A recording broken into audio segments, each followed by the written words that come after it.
Good afternoon. I'd like to start by saying that the President and all of us at the White House were thrilled to see Congressman Scalise back on the House floor today. Our thoughts and prayers have been with him and his family for many weeks now, and will continue to root for him as he works toward a full recovery. Today, the President is actively engaged in monitoring the recovery efforts in Puerto Rico. This morning, he received an update from FEMA Administrator Brock Long. Administrator Long has also briefed members of the Senate this morning and members of the House this afternoon. The full weight of the United States government is engaged to ensure that food, water, health care, and other life-saving resources are making it to the people in need. At the request of the governor, who is doing a terrific job, the President waived the Jones Act.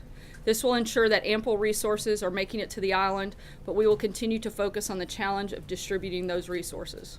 The island setting presents logistical hurdles that do not exist on the mainland, where trucks from around the country can converge on disaster areas. 10,000 federal government relief workers are there, including 7,200 troops, are now on the island and working tirelessly to get people what they need. We have prioritized life-saving resources to hospitals and can report that 44 of the island's 69 hospitals are now fully operational. The Army Corps of Engineers is spearheading a massive mobilization to restore power, and this began with providing the diesel fuel necessary for sustainable emergency power generation. They are also working to restore long-term power generation and distribution around the island. There's a long way to go, but we will not rest until everyone is safe and secure. Our message to the incredible people of Puerto Rico is this: the President is behind you. We all are, the entire country. Your unbreakable spirit is an inspiration to us all. We are praying for you, we are working for you, and we will not let you down. As you all know, the President traveled to Indianapolis, Indiana yesterday to roll out a framework for delivering tax relief to hardworking Americans. Our framework is based on 4 key ideas. First, we will cut taxes for the everyday hardworking Americans. Second, we will make the tax code simple, fair, and easy to understand. Third, we will cut taxes on American businesses to restore our competitive edge and create more jobs and higher wages for American workers. And finally, our framework encourages American companies to bring back the trillions and trillions of dollars in wealth that's parked overseas. Robin Heldman owns a small printing and digital services business in Indianapolis. Robin and her husband Roger bought the business in 1991 and have since tripled in size. They both work full-time in the shop and employ 3 additional people. As Robin describes it, her family is living the American dream. However, Robin feels small businesses in our country have been neglected and, in her words, put on the back burner. But she's now excited about what the President and congressional leaders are proposing. She believes this tax cut will be a boon not just for her small business, but also for her customers. Robin relies on small businesses to take risk and make investments in marketing campaigns that require printing services. Robin is thrilled about the possibility of the tax code being simplified to allow the average taxpayer, such as herself, to save time and money, and that they can invest in their families and their business. People like Robin are at the heart of the President's tax relief plan. To talk more about the tax relief plan, I'd like to bring up NEC Director Gary Cohn, and after Gary takes a few of your questions, we'll also have Tom Bossert up to answer some questions specific to the hurricane relief efforts, and then I'll come up for more general, if you guys are insistent and have other topics you want to cover. Thanks. Thanks, Sarah. I was going to make some opening remarks, and I think I won't because you covered a few of them.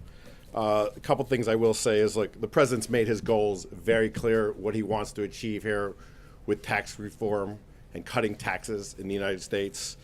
I think you know where we are in the process. The Group of 6 has been working really well together. We're now in the hands of Congress. We want to go through a normal, regular process, both in the Senate and the House, and we're working well with both tax drafting committees.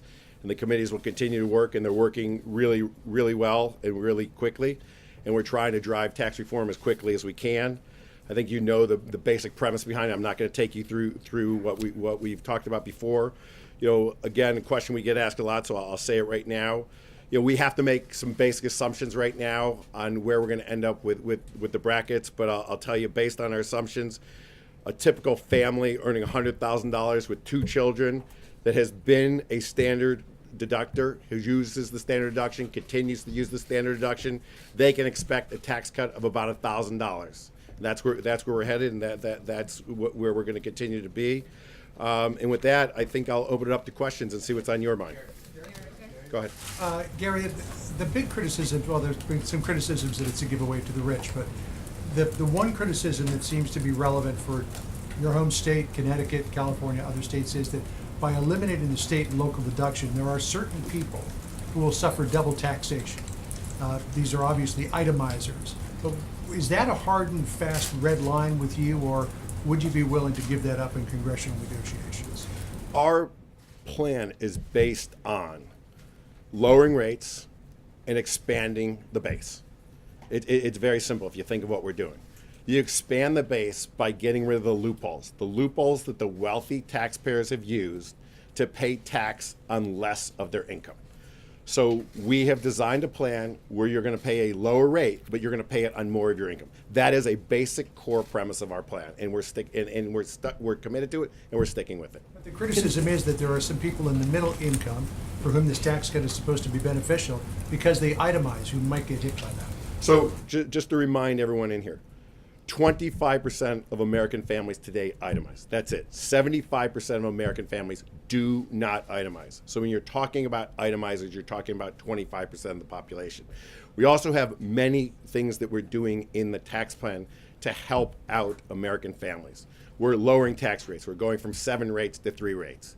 We're expanding the 0 rate up to $24,000 for that family. First $24,000 of income, they will pay 0 on. We're lowering the 15% rate down to 12%. So the next rate will be 12%. We're doing things to help that family. We're expanding the parameters for child care greatly. We're really going to move the upper bound to who's eligible for child care up to a substantially higher income level. So that family may be eligible for more and more credits. You have to look at this plan in its entirety. The one thing I would beg you all to do is don't look at any one piece. Look at the plan in its entirety. That's how we're looking at tax reform. We're looking at it in its entirety. Yeah. Follow up on what John was asking, the standardized deduction versus itemizing. There are people who think that if you dissuade people from itemizing, that you're going to suppress the real estate market, that people won't be interested in buying homes because they won't need to use itemized deductions. Can you address their concerns? First of all, we're protecting the mortgage interest deduction. And second of all, look, the home builders today came out in favor of our tax plan. The number one reason why people buy homes is they're excited and optimistic about the economy. They have a job today. They feel confident they're going to have a job tomorrow, and their kids are going to get a job, and their spouse has a job. They feel like there's upward wage pressure. They feel like there's mobility in their job, and they feel good about the economy. That's when people go out and buy homes. We've not been in that situation in America for the last decade. We have to get America back to a place where people feel excited and exuberant about the economy. When they do that, they'll go out and spend money. They'll buy homes. People don't buy homes because of the mortgage deduction. Again, 75% of families don't use itemized deductions. Yeah, right. How are you going to ensure that wealthy taxpayers don't abuse the lower pass-through rate in the plan? So it's a great question. We have spent enormous amount of time on the anti-abuse language for pass-throughs. The last thing we want to see is wealthy individuals or wealthy groups or families move their tax rate down from the 35% rate to a 25% rate. We are spending time on that. The tax writers at both the House and the Senate are acutely aware of this issue. We've got language on it. You will be seeing the language as we deliver more of the details. Today, though, on how No, you're gonna do it? what the specific is, we're acutely aware of that. Guys like myself should not be allowed to put their assets into a partnership and reduce our tax liability by 10%. Yeah. Just 2 things about one thing that you said this morning and something the president said yesterday. You said that you couldn't guarantee necessarily that no middle-class taxpayers would actually pay more taxes under this plan. And because of the details that you were talking about just before, that is a real possibility. Some of the calculations are that some lower-income people could see a very small cut of a few dollars or not more than that.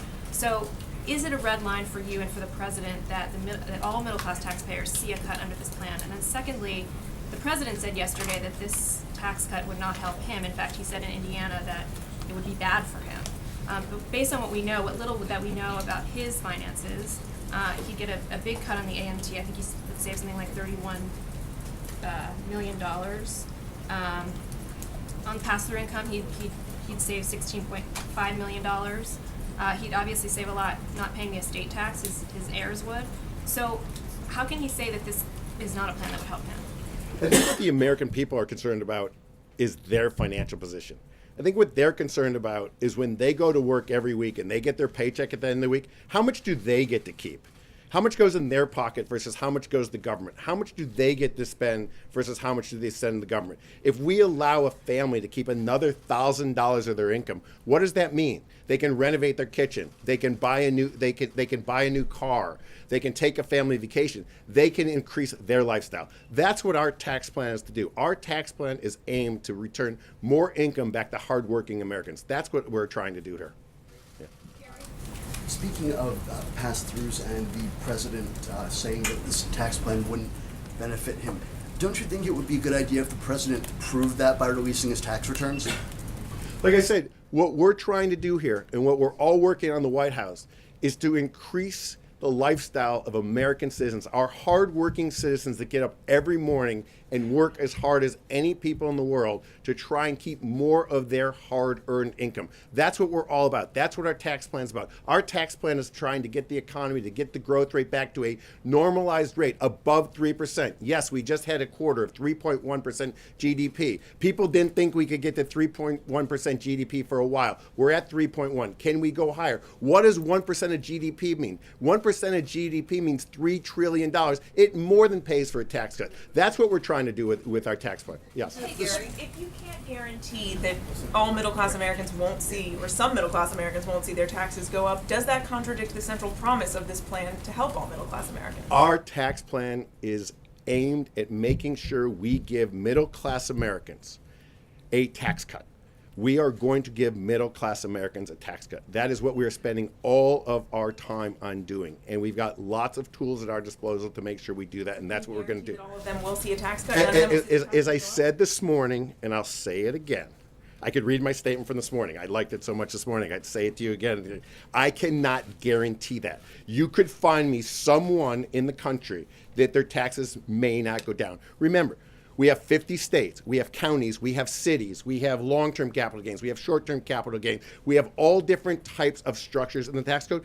I'll guarantee you could find someone in this country, maybe one person who their taxes may not go down. Yeah. Gary, can you walk us through the timeline for how you think the tax rating committees will get through this, and what confidence do you have that given what's happened so far this year on Capitol Hill that they will actually get this done? And secondly, why did you decide to stay at the White House in the wake of Charlottesville? So I'm very confident that the House and the Senate are working as quickly as they can. If you look at Chairman Brady right now and what he's doing in the House Ways and Means Committee, they are working. They came in on Sunday to start working on the tax plan. They continue to work every day. Chairman Brady has said that they will get through the tax plan as quickly as they can. We would hope that we get through the House in October. We would hope to be in the Senate in November, and we would hope to have a bill done by this year. Why am I here? I'm here just for this reason. Think about the opportunity that I'm involved in with the President Trump in being able to rewrite the tax code, something that hasn't been done for 31 years. The amount of impact that we can have on the U.S. economy and U.S. citizens in changing the forward outlook of the United States, this is a once-in-a-lifetime opportunity, and I would never miss this. Gary, one follow on that, and then my question, which was, does that mean when you're done with tax reform that you will no longer be at the White House? Did you mean to imply that? But when you talked about... There are many more once-in-a-lifetime opportunities at the White House. We'd love to hear what would make you stay. On the child tax credit, which we have heard Ivanka Trump talk about, campaign on, can you give us any kind of description as to what that will look like? I know it's still being written, but what is the goal here? Will it be refundable? What are some of the broad outlines? So I think we said in our outline yesterday, if you read it, the existing child care credit is refundable and will stay refundable. The additional money that will be put into the credit will be non-refundable. We want to encourage people to work. We want to have people have taxable income to take the credit against. The size of it, we're still working out as that is what range in mind. we have a range in mind. Yes. Can you give us an We're sense of continuing that? to work on that range. Again, we are working on delivering a large middle income tax cut to American workers, one that they rightfully deserve. Let me go back to the room. Eamon? The Committee for Responsible Budget said that the plan will add $2.2 trillion to the deficits. Are they wrong? We think they're wrong, but we think they're wrong because the way they score. But let's not argue if they're right or wrong. Let's not argue that. We firmly believe that this tax plan will have a dramatic impact on economic growth. We know that 1% change in GDP will add $3 trillion back. So if they're right, we're only going to pay down $800 billion of the deficit. I'll live with $800 billion paid down. Amen? Thank you, Gary. Thank you, Gary. Thank you, Gary. I appreciate the opportunity. On the corporate side, your critics say that on the repatriation of overseas assets, that history would show that companies don't always use those assets when they're repatriated to invest in manufacturing and jobs and the things that you guys are talking about. They do share buybacks and other financial engineering. How can you guarantee that that won't happen this time? So look, we've heard that numerous times. If that's our worst case scenario, that companies repatriate their money and they use it for share buybacks and dividends, what happens? They buy back shares, they issue dividends. They pay the repatriation tax, we get another 20% tax on capital gains or dividends, and then the people that get that money back do what? They reinvest it back in the economy, in new investments, in new capital. We're putting some very enticing rules into the system that will entice people to invest capital for the next 5 years. We're giving people a 5-year write-off that they can instantly expense. So look, if that happens, that's fine. We know that that money will get invested right back in the economy and drive jobs, drive economic growth, drive wages, and drive prosperity. Right over here. Thank you, Gary. You've been asked a question twice and you didn't answer. I'd like to get you to answer this because I get your messaging on the middle class. You've made that very clear. But this tax plan as it stands now appears that it will benefit the president and his family. Why not just be candid about that? Look, I've told you it will benefit the middle class. I think that's what American taxpayers care about, what they take home. They care about what they have to spend. That's what they care about. That's what I care about. I care about what I pay in tax. I bet you care about what you pay in tax. The president's message is here too, and he's saying he won't benefit, yet it appears as though the way this is put together, he actually will. And it gets to the idea of wealthy Americans around this country, which people do care about. So can you just speak to that? Let me take you through the components that you're all obsessed upon for a minute. And Sarah's gonna yell at me because I'm taking too long here. So you all talk about the death tax, and that being a great benefit. The two biggest drivers for repeal of the death tax are the NFIB and the Farm Bureau. That's small businesses and farms. Those are the two organizations that spend the most time lobbying on the repeal of the death tax. Death tax has the biggest effect on them, small businesses and farms. Wealthy Americans do a lot of estate planning. They can use trust. They can use all types of things that are legal within the tax code to make sure they don't pay death tax. On the AMT, I'm not going to get into deep calculations on AMT, but at a broad brush level, when you do the AMT, once you get rid of the deductions of state and local taxes, that's the biggest add back in AMT. AMT becomes irrelevant once you get rid of the deduction of state and local taxes. So all the things that you're trying to pull at, you're not looking at the plan in its entirety. They don't make sense once we redo the plan and once we simplify. Yes. Gary. You're welcome. Who, April? Gary. Yes. You. Yeah. Just as a follow-up question on that, in your penultimate appearance of this group, you said that I cited to you the worry of groups such as Jim Martin and the 60-plus Seniors Association that you were going to drag out repeal of the death tax, that it wouldn't be immediate, and you said at the time it was immediate. Is that final? Is it going to be an immediate repeal and go off the books as soon as the new tax reform package is passed? In our outline, it's immediate. It's immediate. And the same with the alternative minimum tax? It's immediate. Everything's Gary, immediate. can I ask The only thing that phases out is the 5-year expensing, is a 5-year expensing. Yes. Last one, guys. Speaking of small businesses, let's start negotiating, because yesterday Senator Schumer said that Democrats may be willing to work some kind of small business tax relief into whatever comes out of all this. Where do you start negotiating on that? What offer do you want to make, perhaps, to the Democrats? Our offers, our opening offer and our final offer are on the table. We were happy to start at 25, and we're happy to go lower, and we're happy to start at 20 on corporates and go lower. So there's our opening offer. If he wants to counter something lower, we're very negotiable. Thank you. Gary, can I Gary, follow up? one more? Thank you, Gary. And The now, boss says I gotta go. now, try to be respectful of y'all's time. We've also got Tom Bossert that'll come up and talk about the hurricane relief efforts and take questions specific to that. And then I'll come up after that. Thanks, guys. Thanks, Sarah. Good afternoon. As you know, President Trump has put people first and paperwork second. He's had us call out and pull out all the stops and promote as much federal relief into Puerto Rico and the U.S. Virgin Islands as we could muster, and we've been ongoing in our efforts to accomplish that, meet his objectives over the last 8 days, and I'm here to take some questions. I know you've heard some reporting from Sarah, so if I could just jump right in, Peter. If I can ask you, first of all, thanks for being here, specifically on the Jones Act, which has been the focus of a lot of attention in the course of the last 24 to 72 hours right now. Critics say the White House should have moved more quickly in waiving the Jones Act, lawmakers among them. Why is that an unfounded complaint? Okay, so it is an unfounded complaint, and here's why. The Jones Act, real briefly stated, is a rule that favors flagged vessels, U.S. flagged vessels. If there are not enough U.S. flagged vessels, the capacity, in other words, to meet the need, then we waive the Jones Act. In this particular case, we had enough capacity of U.S. flagged vessels to take more than or to exceed the requirement in need of diesel fuel and other commodities into Puerto Rico. What happened is, I think almost 17 or 18 days worth of, now what you're seeing, backlogged diesel fuel need in the island. And so, but it was a little bit misunderstood and misreported that we had a capacity problem and had to waive the Jones Act. Not the case. The idea here is that we had provided as many commodities as were necessary to the island. The challenge became then land-based distribution. That remains the challenge. That remains the priority today. However, last night, Governor Rosello called me a little after 8 o'clock and said, at this point, to ensure that the additional needs are met as we move forward, it might be a good idea to proactively make sure that we pull out all the stops just in case that capacity problem ran into the requirement problem. I talked to the president.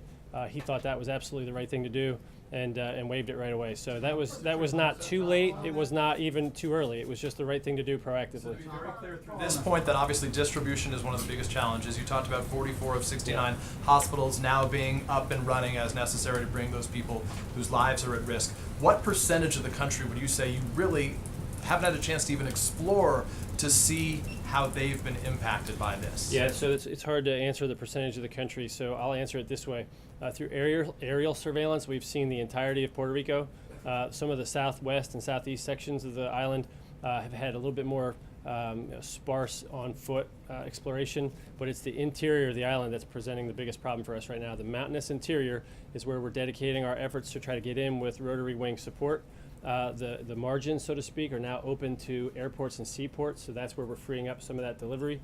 But again, back to the Jones Act question, we had, up until the waiver last night, enough capacity in U.S. flagged vessels to get all the commodities necessary into the island. We just then ran into the priority challenge of distributing land-based commodities into the people, and that's, if I can pivot before I take the next question, that's a challenge or a function of two problems. First, the capacity of the locals in the state were diminished because those people are victims as well that work for the state and work for the local authorities. And then secondly, the debris and down power lines had to be pushed out of the way. And so we've got the resources there to do that now, but that's the challenge remaining. The central interior is going to be reviewed and looked at very carefully over the next 24, 48 hours to make sure we're getting the needs of the people met. Quick follow-up, Jones, if I could. Had Governor Rosello, Tom, not requested protectively a waiver in the Jones Act, would you have seen a compelling reason to initiate a waiver? I wouldn't have, and I wasn't recommending to the president that he waive the Jones Act at the time until I got the governor's request. And maybe a historical note of relevance. Sometimes we'll see the carriers request the waiver, right? So you'll have foreign flagged vessels or U.S. flagged vessels or carrier companies call us and say, please waive it because there's an issue. We didn't get, to my knowledge, any carrier requests. But once the governor calls and says proactively, as I see out into the future on the horizon, then I think that we should listen to him, and the president completely agreed. So is this just all overhyped in simple terms? Well, perhaps misunderstood. I think there's also some critics that believe that it was a price issue, And for those, I can't answer it. I don't know how the markets price these things, but I can tell you it was already bought and paid for by the U.S. taxpayer in a humanitarian effort. And I think it's an absolutely wise investment to save lives, whether they're U.S. citizens or not. In this particular case, we've got U.S. Virgin Islands citizens, Puerto Rican citizens, all American citizens. I think that's the right investment to make. Whether it could have changed the price point, I don't know. There was an op-ed piece on that. But capacity is the issue. Life-saving requirements, that's the need. And we had that capacity met. So, go to the middle, please. Thank you. Yes, ma'am. Okay, Tom. The need is immediate, and with all the challenges that are coming, what are the conversations about with airdrops? Just airdropping in certain areas because people are talking about running out of water, running out of food, like in hours or minutes. What's happening with that conversation? And also, once again, an issue of housing. We're hearing about ships, cruise ships. What else is going on with this? So there's a number of things happening. With respect to the distribution of commodities, that is the biggest challenge right now. But the restoration of power is also a big challenge, and I'll tell you why. Energy here, electric power, is supplying the hospitals that are providing medical care to the wounded and those that brought medical conditions and had chelation needs and other needs. So there's a kind of a dual priority going on in terms of power restoration, emergency power, and then blocking, clearing, pushing out of the way all the roads to open them up so we can get commodities delivered. There's still a shortfall there, though, and that is drivers for all those trucks. So we are pushing personnel in to augment state and local authorities to continue to push those commodities. What you saw today, though, I think was some reporting and some loop footage of some trucks sitting on ports and docks.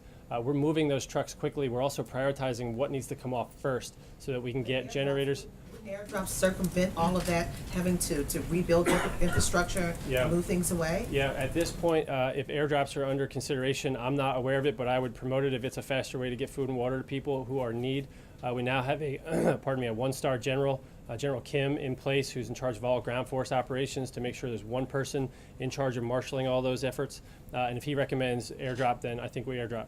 Sir? I've got a text here from a volunteer who has boots on the ground, and he says that they need helicopters to evacuate people from remote areas of the island. And he says there are people burying their family members in front yards. Communication is badly needed, and they look at apocalyptic conditions between 48 and 72 hours. There's a little bit of disconnect from what I'm hearing here and what they're telling me there. Can you explain the difference? Yeah, no, there's no disconnect. If that's accurate, then it needs to be addressed and remediated immediately. So what I want to do here is be careful not to micromanage it from here. That's the mistake you've seen in the past.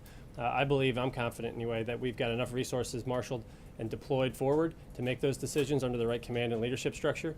What we've done, and as I've explained in the past, is we've had to augment and change our business model in the field. We did that last Thursday in earnest. You saw the effects of it over the weekend. But what we did is said we had to augment the local and state authorities, not just at the top, but all the way out through and to the lower level. So now there are federal officials that are identifying needs and requirements, requesting them of the state level, augmenting the state level to validate those requirements, and then from the federal side providing them. So we are in every stage of the identification, validation, and provision of requirements and delivery of them to people in need. And a couple of things here. First, people seeing 24 and 48 hour horizon problems where they're saying, I don't see enough food and water coming. It's my sincere belief that that food and water is going to get to them before that deadline arises, and then we're going to save their lives. I have no doubt in it. We've got over 10,000 people there now, and there's more on their way, including a lot of aerial support, USS Comfort. I'm going to read the numbers here for you. There's 12 Coast Guard cutters, 3 United States Navy ships, 1 DOT Maritime Administration vessel, 6 commercial ships with supplies en route. This was as of 5 a.m., so there's more since. 7 additional ships to house responders. And we've got commodities distribution now exceeding millions, so 1.3 million meals, 2.7 million liters, that type of thing of water. So that's moving in today, and you're seeing the distribution problem unclog. Now, if there's somebody burying somebody in their front yard, that's an absolutely terrible story. What I don't want to do, though, is project it as the norm. And I think there's a careful distinction here. Right now, we've seen 16 fatalities confirmed from the state authorities. No fatalities acceptable. If that number increases significantly, that will be a devastating blow. We are doing everything we can to prevent that. Loss of life from the storm is one thing. Loss of life that's preventable is another, and that's why we're trying to marshal our resources. Ma'am? Senator Rubio, who just got back from the island, says there are significant logistical concerns with the administration's response. He says there's no clear command, control, and communication between local and federal agencies, and he says this requires a response led by DOD. Is that option on the table here? Sure, it's already been undertaken. So I was with the senator briefly on Monday in Puerto Rico, and I think what he's identifying there is something that we already had in place a solution for. So he's identifying a traditional problem between municipal and state government authorities. Normally FEMA and the federal government would provide aid to the governor, to the state, and then they would work it out with the local authorities. What we've identified here as of last Thursday, and you saw it implemented over the weekend, was a lack of capacity coupled with this insular, several 100-mile away, divided by an ocean island problem. And so what we've done is provided federal authorities, largely guys in green, right, Title 10 and Title 32 forces, but also FEMA emergency managers, to stand next to each of those municipality leaders, whether they're mayors or local authority figures like the Water Authority or Electric Authority leaders, and they're being augmented by federal forces. So we've addressed those challenges in communicating between local and state authorities by augmenting them with federal staff. That's something that wasn't necessarily apparent to the senator as he got there. He identified a problem, but it was a problem already being fixed, and it's one that he probably wasn't able to see at the municipal level for two reasons. One, he didn't get out there to them. Neither of us could make it out to the municipal levels when we visited on Monday. And two, there was a communications problem of grave import that persists to this day. And that communications problem is tied to the electric power restoration problem. So if I could, before I take the next question, let me explain why and how the power restoration process is unfolding. What we decided to do is take the action of putting the United States Army Corps of Engineers in charge of power restoration on the island. So to your question about whether the military is in charge, it depends on the mission and function. They're in charge of a lot, but not everything. The people of Puerto Rico are strong, competent, and where they're not diminished in capacity, they're in charge, and that's the best way to handle things. But where they're not able and where they have diminished capacity, we're taking extreme steps. So a direct federal assistance order was given, a mission assignment was given. I've heard others on TV quibble whether it's a mission or not. We make it clear, General Semonite from the United States Army Corps of Engineers has been given a mission to restore power on Puerto Rico, writ large, full stop. He has some priorities. His priorities are temporary power generation right now. That's the big diesel run generators that are supporting the hospitals and other life-saving capabilities. 2, permanent generation. He's going to restore the damaged power generation capacity on the south of the island. 3, transmission. Those are the big lines that transmit power to and from. And then fourthly, distribution. That's the last mile capillaries hook up to the houses and that type of power generation. So those are his priorities. And I'm pretty certain that the Puerto Rican people are going to see the results of the dedicated Army Corps of Engineers mission. Ma'am? Several aid flights have gotten out of South I'm going to call it, yes, ma'am. If airdrops would help, why are those not happening? Is that a military issue? Is that a problem with them not stepping up? Yeah, it's my belief right now that both the state government and most of the municipalities involved have identified the fastest route as available to them, being ground-based. If that's not the case, then I'm confident, but I want to make sure that I don't step in between something that I could be far removed from. If the ground force commander down there has identified an airdrop mission as faster and more productive, then I endorse it from here. I certainly wouldn't question his judgment. But it was my reporting understanding earlier today that they identified the fastest delivery methodology to be through ground-based means by clearing first and delivering second, and that we needed drivers and we're augmenting them, and they needed security forces, and we've applied those. There's a security force plan now laid down for each of the drivers so that they can feel safe. Tom, several aid flights have gotten out of South Florida and managed to get to the island and deliver food and water without having logistical problems. There's severe criticism coming from South Florida now, saying that there's mismanagement coming all the way from the president. How do you respond to that? Yeah. Well, I'm not certain who you're talking about or who's criticizing us. There's plenty of criticism to go around, but I'm pretty confident. Get an aid flight into the island and get it unloaded, and he says the problems that you're having logistically are of your own making from not taking action sooner and bringing in the military sooner. Well, first, I thank the mayor for providing aid.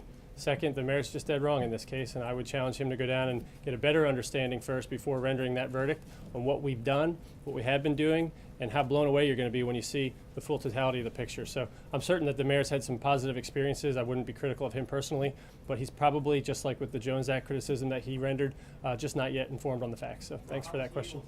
Supplies through, and why is it that there are 10,000 containers waiting at the port of San Juan? Well, to my point earlier, we're getting a lot of supplies through. It's just perhaps some misreporting that misunderstands that fact. Yeah. The president has referenced some of the debt and economic problems that Puerto Rico has been struggling with for some time here. When you were talking about the lack of capacity capacity, Yeah. municipal and state level. I mean, are you faulting local officials for a lack of preparedness? No, absolutely. No, let me be clear. When I say capacity, I'm talking about the capacity problem of people being victims that would otherwise be the first responders, repairers, and managers of the municipal government functions. So what we're doing is trying to restore baseline municipal government functions because they've been affected. Their homes are destroyed, their families are put in peril. That's the capacity problem that I'm addressing. When you talk about money, I believe that the island authority in general was Puerto Rico, $72 billion in debt. There's a restructuring effort underway. Congress weighed in with the PROMESA Act, and that $72 billion is being restructured and handled through, in part, bankruptcy proceedings and so forth. So, How is that impacting this response? Because the president brought it up. Well, I think I know the president brought it up in terms of recovery, but here's how it affects the response. What it does is it puts the island in a position where they don't have the financial resources to meet the cost share requirement for all of these goods and resources, personnel, and material flowing into the island. What the president did was acknowledge that publicly and privately, realize that that would be a problem at the advice of the FEMA administrator, myself, and Secretary Duke, and he took the step of doing a 100% federal cost share adjustment to pay for all of this, from debris removal, debris pushing, power restoration, the Army Corps of Engineers, and all the emergency protective measures, police, fire, EMS, truck drivers, all those sorts of things, 180 days, so 6 months for the Virgin Islands and for Puerto Rico until we can get our hands around this. All of those functions, all those missions that I just described are all 100% federal cost share. We don't want anybody worried about paper. We want them worried about people. I'm going to take 2 more questions. So, sir, I wanted to follow that a little bit and ask, as you're starting to envision down the road, if any sort of bailout might be part of the sort of broader recovery package that you look for in supplemental. And on that supplemental, I know the first crack at it will be relatively soon.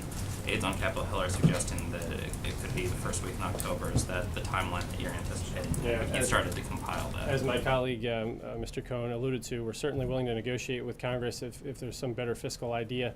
From an emergency management perspective in the next coming weeks, it's important to understand that FEMA just got a $7.1 billion appropriation released on October 1st.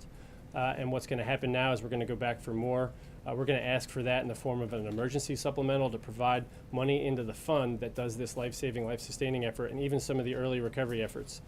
Whether we have to address or should address at that point their existing $72 billion worth of debt and how it's been restructured is something that I'll have to take my lead from the economists on and from some of the budget hawks. But I think that the best idea here for us would be to focus on PROMESA and PRASA, the Electric Power Authority and the Water Authority. Those are the 2 concerning elements where they're going to have to be rebuilt. They're going to have to be rebuilt under proper management, and they're going to have to be rebuilt under proper rebuilding codes and standards to make sure that they can withstand a future hurricane and that we don't just go back to sticks and wires in the future. So we're going to put federal money into this. We should do it wisely and prudently. I've said that from this podium here before. President Trump believes in that seriously.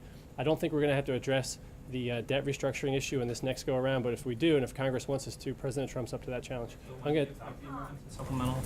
Sorry. Well, it's going to have to come, I think, in the next 2 to 4 weeks, but I can't put a better date on it. I'd refer you to Director Mulvaney. Let me take one more question here.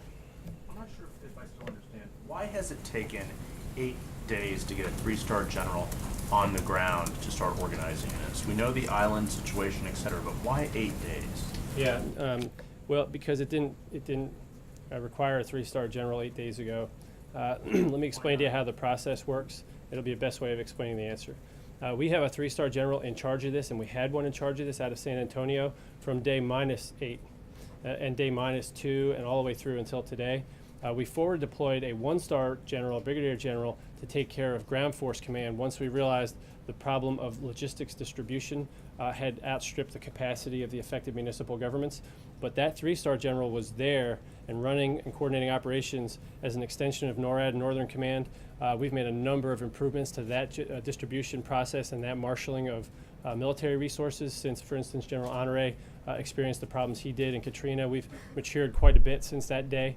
The 3-star command structure that he lacked back then has been put in place and has been in place for this response out of San Antonio.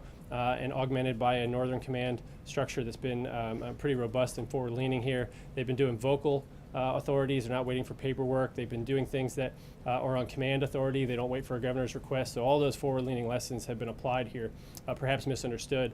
But now the changed move here on day 8 was to take that 3-star general and to put him there physically located in the field.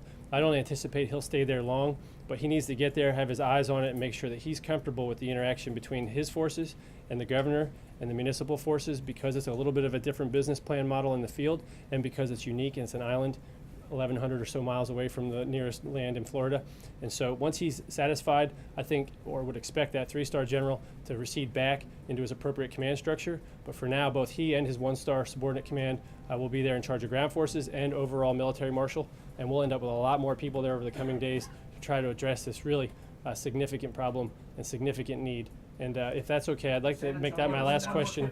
San Antonio is thousands of miles Yeah. from Puerto Rico. Yeah. Why was it a mistake? Would you acknowledge it was a mistake looking back to not have this 3-star general on the ground earlier? No, not at all. In fact, that doesn't affect the way we stage equipment and the way we handle area command and field operational commands.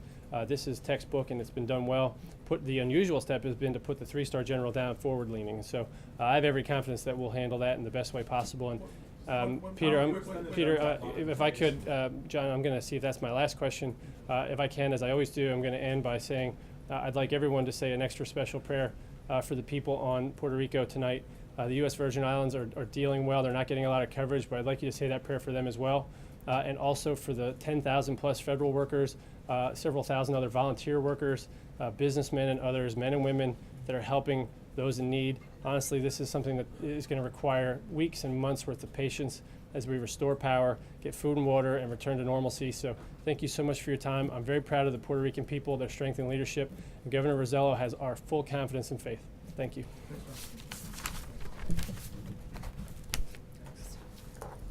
Thank you, Tom. We're running kind of long today, so I'll jump straight into questions, and we'll try to take a few before we have to cut off for the today. Steve? Has the president looked any further into Tom Price's use of a private plane, and is he taking any steps to crack down on this practice? Look, as the president said yesterday, he's not thrilled, certainly not happy with the actions. We're definitely looking at the issue. They're conducting both an internal and an IG full review. But to be clear, also the White House does not have a role on the front end of approving private charter flights at the agencies, and that's something that we're certainly looking into from this point forward, and have asked a halt be put particularly at HHS on any private charter flights moving forward until those reviews are completed. Sure. Does Secretary Price expect to keep his job in this administration? I think the president's addressed this yesterday. We're going through this process. We're going to conduct a full review, and we'll see what happens. Justin. Sarah. Can I ask two things? The first, the president has 6 times over the last couple of days said that a senator is in the hospital. I think that's a reference to Senator Cochran, who's not in the hospital. And the reason that this is a relevant question is that the president said that they have the votes for the health care bill to pass. So can you tell us what senator he's referring to, and if it is Senator Cochran, why, if the votes exist, the Senate isn't voting on that now? Look, our understanding is that the senator was physically unable to be here this week to actually participate in a vote. We're glad that he's fully recuperating. The point that we're making is that we have the votes on the substance, but not necessarily on the process, which is why we're still confident that we can move healthcare forward and get it done in the spring. And the second thing is, obviously, the president didn't support Roy Moore in the primary, but he's moved to kind of warmly embrace him since then. But I guess what I'm wondering is, Judge Moore has made a series of controversial comments saying homosexual conduct should be illegal, equating being gay to bestiality, saying that a lawmaker who's Muslim shouldn't be allowed to serve. I'm wondering why those comments shouldn't disqualify him from a presidential endorsement, particularly considering that in the campaign trail, the president promised to be advocates for those groups. As we've said many times before, I'm not going to get into back and forth on political endorsements from the podium, so I'm not going to weigh in on a specific race ahead of time at this point. Matthew. Thanks, Sarah. I want to follow up on that because, as you mentioned, Judge Moore has homosexuality should be illegal. He said that Sandy Hook was some sort of divine retribution. He said Keith Ellison should not be permitted to serve in Congress because he's a Muslim. So without asking about the specifics of the race, does President Trump share any of those views that I just mentioned?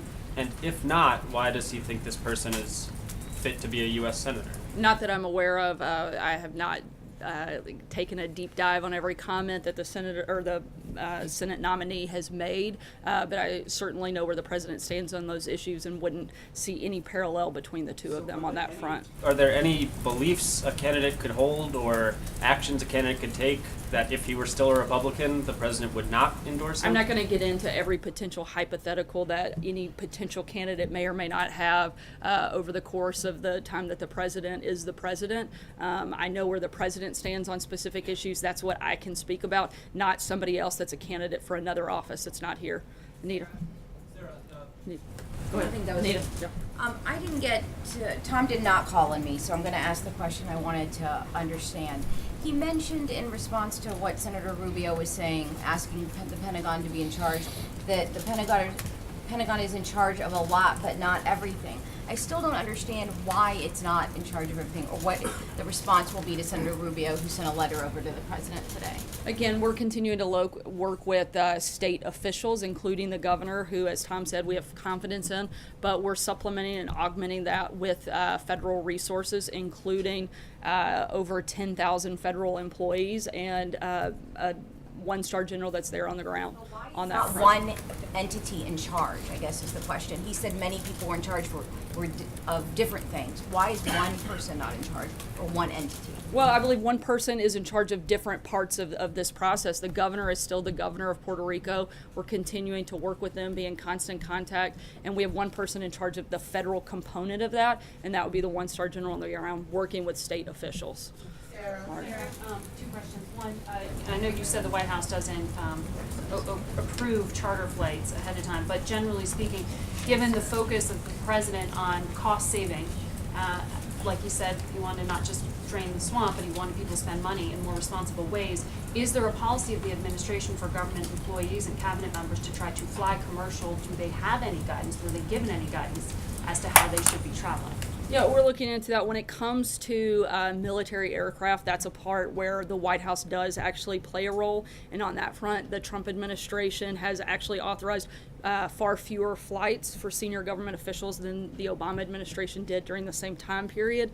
And so we're continuing to look at ways to bring that back under the places where the White House has that direct control and authority, which is under military aircraft, which we've cut back significantly at this point. I just want to follow up on the Roy Moore comments. I know you don't want to talk about the race, but from the podium, do you want to at least condemn some of those sentiments that you said the president, to your knowledge, does not share? I would certainly say we don't agree with those comments, but in terms of whether or not I'm going to get into the back and forth over another candidate, we're here to focus on the president's agenda, and those are the questions and the people that I can answer for. Jeff.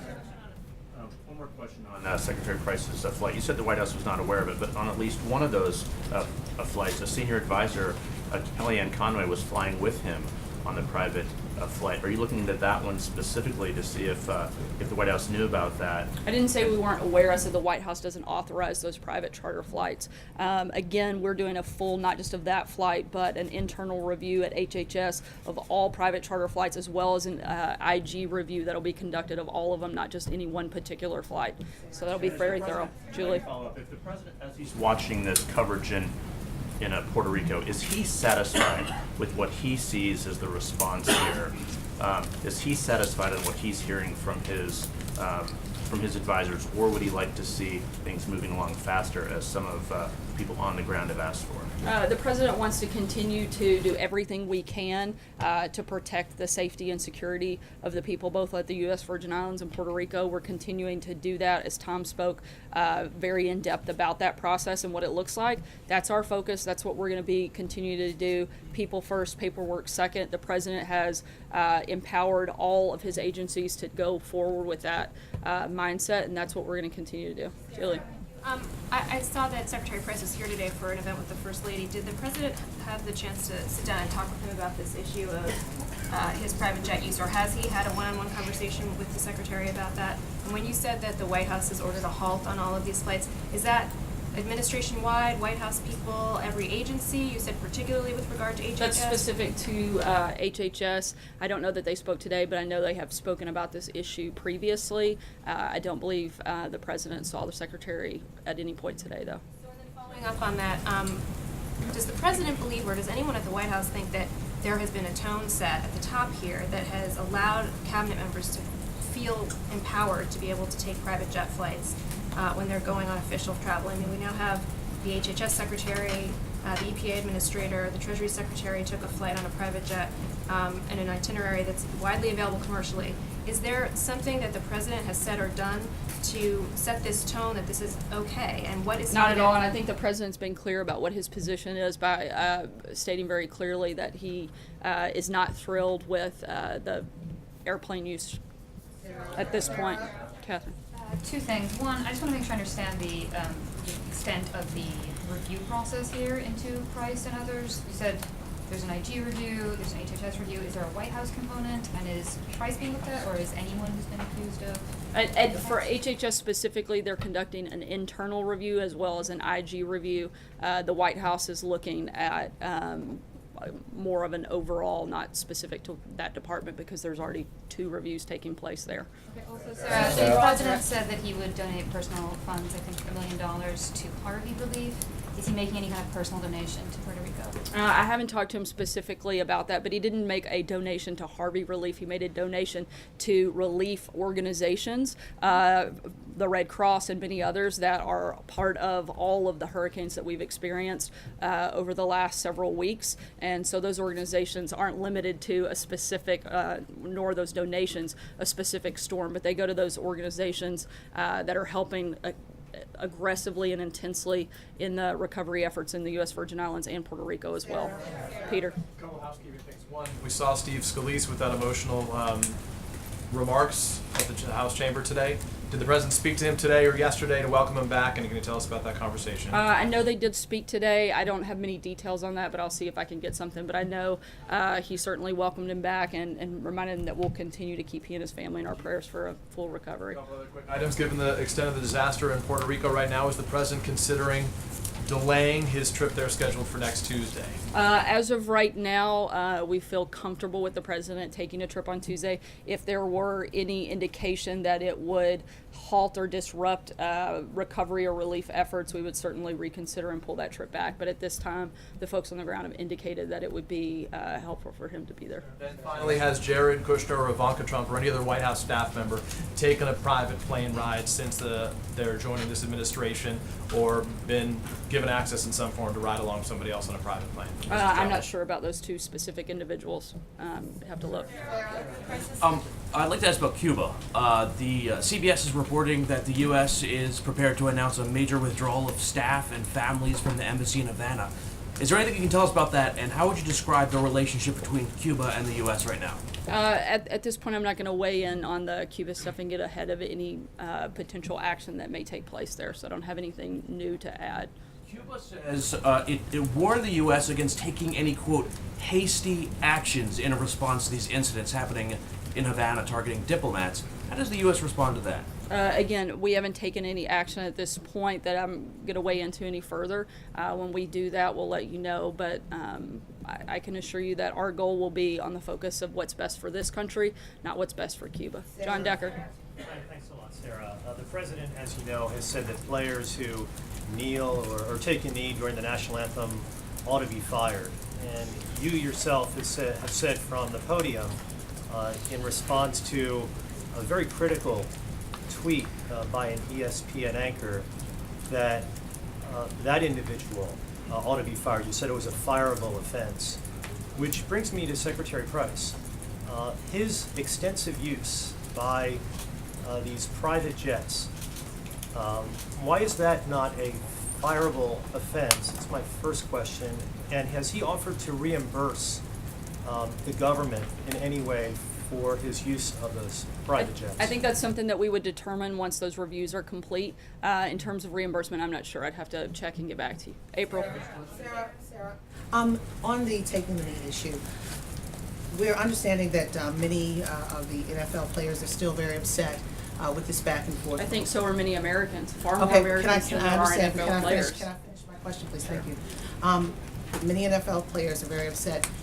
Many people had different ideas and opinions on this, but when the president weighed in, the NFL said we're going to be united. There is an anticipation that it could grow even more so this weekend. What is the president anticipating? What should we expect him to say about this? It's now the NFL against the president. I think the president's made very clear, this shouldn't be about the NFL being against the president. This should be about our country coming together to support the flag, support the national anthem. There's nothing wrong with having pride in the United States. This president's been very clear on that, and he's certainly not going to back away from it. Okay, so the NFL players, what we're hearing, it's not about not having pride. They're saying they're patriots. They love this country, but they're challenging the system, and they're looking at history like the challenge of the system when it came to women's rights issues as well as civil rights. What does the president say when you look at history and see how people love this country but wanted to challenge the system to make it better? I think if we're going to look at history, we should look at the thousands of Americans who have given their life to protect that flag, to protect that anthem. We should be celebrating those people. I gave you a chance to answer. I'm going to finish your statement. We should be looking at every way we can to celebrate our country, bring it together, not looking at ways to divide it. The president is simply talking about what we're for, not about what we're against. And certainly this administration will always be for protection and celebration of the flag and the national anthem, and that's not going to change. Sarah, wait a minute, to clarify. Guys, Sarah, 1 second, just to clarify on that. I don't think there's much to clarify. Yes, I think it is. Yes, it is. Pretty, This is a big pretty issue. black that's and white there. People are very divided on this issue. It is a racial issue for some people, and the question is, when the military issue is brought in, the military goes and fights for the freedoms of this nation, and the players are saying they are thankful for the military service to allow them to have the freedoms to do this. I mean, is there some kind of confusion here, or is it us versus them kind of scenario? It certainly shouldn't be. As I've said several times before, this isn't an us versus them. This should be something that brings our country together. These are symbols of what our country stands for, and this should be the opposite of what that is. This should be a very unifying moment when the national anthem plays. All Americans should be proud to stand up, salute that flag, salute that anthem, and be part of that process. Go ahead. This morning said he believes NFL team owners are afraid of their players. What do you mean by that? Probably the backlash of the players and the stance that they're making, and not wanting to create that conflict within their team. President is here to lead the country. He feels very strongly about this, as do most Americans, because they certainly agree with him, as we've seen not just in the public support, but also in public polling on that very, very specific issue. Jerome? It has been 4 days since Angela Merkel was re-elected in Germany. Has the president found time to talk to her? I believe they spoke either yesterday morning or this morning, and we have a readout coming on that, and we'll make sure you guys get that. Thank you very much. Follow up just quickly, 2 quick questions. Follow up on the NFL thing. I may not be the brightest guy in the room. Wait a minute, don't say anything. You said yet. it. Don't say anything. But my question is... But nobody else argued either, so... Nobody's going to argue. But I really don't understand. I understand that he's saying you should stand up. But if a guy's sitting there going, I don't want to stand up, he still recognizes he has the First Amendment right not to, yes? It's his opinion. He's not... Or is he asking us to carve out an exception to the First Amendment for freedom of expression? No, we're not looking for an exception. I think the president's been very clear of what his position is, and he feels very strongly that when the national anthem plays, people should stand up. Okay, and then the follow-up, wait a minute, I had a second question. I did have a second question. The second question was in regards to the private emails that have gone out. As the president admonished any of his staff on that, is he concerned about them using private emails for public business? Yeah, the White House has been clear and instructs all staff to fully comply with Presidential Records Acts. All staff has been briefed on the need to preserve those records, and will continue to do so. Brian? Cochran and the healthcare vote. Make this the last question. You said about You had said about Senator Cochran and the healthcare vote that it was the White House's understanding that Senator Cochran was not able to physically be here this week. Well, Senator Cochran's office has said that there have been plans made for Senator Cochran to come to Washington if there was going to be a healthcare vote. Was the White House not aware that those plans had been made? That was our understanding, as I said, that the senator was physically unable to be here this week. We're certainly glad that wasn't the case. Thanks so much, guys. We'll be in the office the rest of the day and happy to answer the rest of your questions.